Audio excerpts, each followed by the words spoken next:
माझ्या कार्यकर्त्यांना कुणी त्रास दिला तर आम्ही गप्प बसणार नाही. यापुढे कार्यकर्त्यांना माझ्या घराचा दरवाजा 24 तास उघडा असेल, असं डॉक्टर चेतन नरके यांनी शाहू महाराजांना कार्यकर्त्यांसह जाहीर पाठिंबा दिला. यावेळी ते बोलत होते. डॉक्टर चेतन नरके गटाचा छत्रपती शाहू महाराज यांना जाहीर पाठिंबा देण्यासाठी आज जिल्ह्यातील कार्यकर्त्यांचा मेळावा आयोजित करण्यात आला होता. यावेळी छत्रपती शाहू महाराज, आमदार सतेज पाटील, आमदार PN पाटील यांच्यासह जिल्ह्यातील मोठे कार्यकर्ते आणि पदाधिकारी उपस्थित होते. यापुढे चेतन नरके यांना सोबत घेऊन सहकार व इतर निवडणुकीत सहकार्य केले जाईल, असेही आमदार सतेज पाटील यांनी स्पष्ट केले. खास करून उपस्थित असलेले कोल्हापूर लोकसभा मतदारसंघातील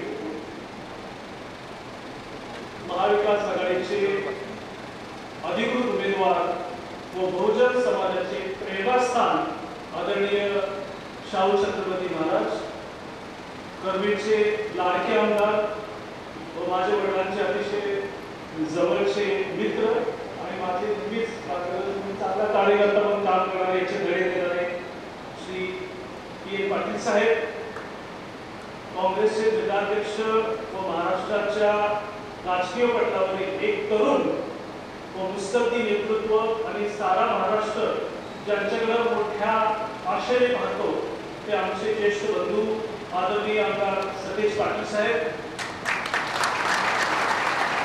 माझे वडील व गोकुळचे माजी चेअरमन आदरणीय अरुण नरके साहेब यांच्यासह व्यासपीठावर उपस्थित मान्यवर आणि माझ्या समोर बसलेल्या नरके कुटुंबावर प्रेम करणारे हजारो कार्यकर्ते व ज्या अदृश्य शक्तीमुळे आजचा जो मेळावा यशस्वी होतोय त्या सर्वांचा मी डॉक्टर चेतन नरके मनापासून आपलं सगळ्यांचं स्वागत करतो.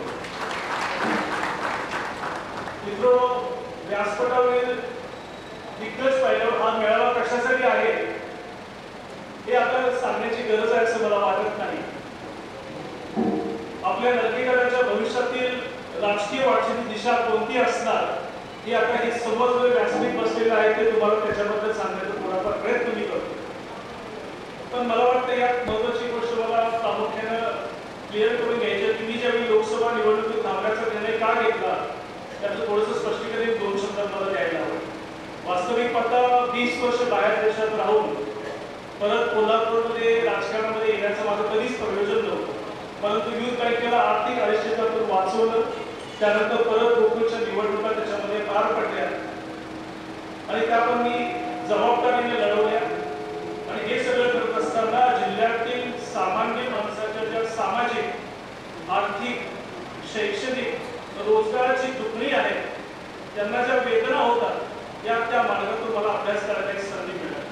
आणि प्रगत देशातील शेतकरी आणि माझा कष्टकरी कष्टकरी यांच्यामध्ये जी दरी आहे ती संपवून त्यांच्या जीवनामध्ये सुख समृद्धी कशी आणता येईल या ध्येयाने लोकसभा निवडणुकीच्या मी रिंगणात उतरलो. गेली 2.5 वर्ष कोल्हापूर लोकसभा मतदारसंघातील गावे, वाडे वस्त्यांमध्ये तेथील समस्या जाणून घेण्यातल्या जिल्ह्यातील लोकांचे जीवनमान म्हणजे स्टँडर्ड ऑफ लिव्हिंग कसे वाढवता येईल, उंचवता येईल याचा चौफेर विचार करत असताना विकासाची रोल मॉडेल एक मनामध्ये तयार केली होती. जिल्ह्याच्या विकासाचे रिझल्ट घेऊन मी या निवडणुकीच्या तयारीला लागलो होतो. माझी सामान्य माध्यमांची असणारी आस्था, त्यांच्यासाठी काहीतरी करण्याची तळमळ पाहून शिवसेनेचे पक्षप्रमुख उद्धवजी ठाकरे साहेब, खासदार संजय राऊत साहेब यांच्यासह दोन्ही काँग्रेसमधील अनेक नेत्यांनी, PN साहेबांनी सुद्धा त्याच्यामध्ये मला विशेष प्रयत्न करून माझ्यासाठी उमेदवारी करण्याचा प्रयत्न केला, हट्ट धरला. पण शेवटी असं असतं की राजकारणाला बेरजेचं महत्त्व असतं आणि त्याच्यामध्ये मी थोडाफार कमी पडलो असेल. पण ठीक आहे, यावेळी मी थोडा कमी पडलो आणि यावेळी मी थांबण्याचा निर्णय घेतला. विकास करण्यासाठी सत्ता हवी असते हे जरी खरे असले तरी सत्तेशिवाय आपण समाजात बऱ्याच गोष्टी करू शकतो हेच मला आगामी काळात जिल्ह्याला दाखवून द्यायचं आहे. त्या दृष्टीने माझ्या भविष्यातील प्लॅनिंग तयार आहे. कोल्हापूर 2.0 या माध्यमातून विकासाची ब्लूप्रिंट कागदावर आणली आहे. माघार घेतल्यानंतर माझे कार्यकर्ते मार्गदर्शकांच्या सोबत बोलत राहिलो, चर्चा करत राहिलो की आपल्याला या निवडणुकीमध्ये पुन्हा पाठिंबा द्यायला पाहिजे, तर आपली भूमिका काय असायला पाहिजे. खरं सांगायचं तर राजश्री शाहू महाराजांच्या भूमीत जन्माला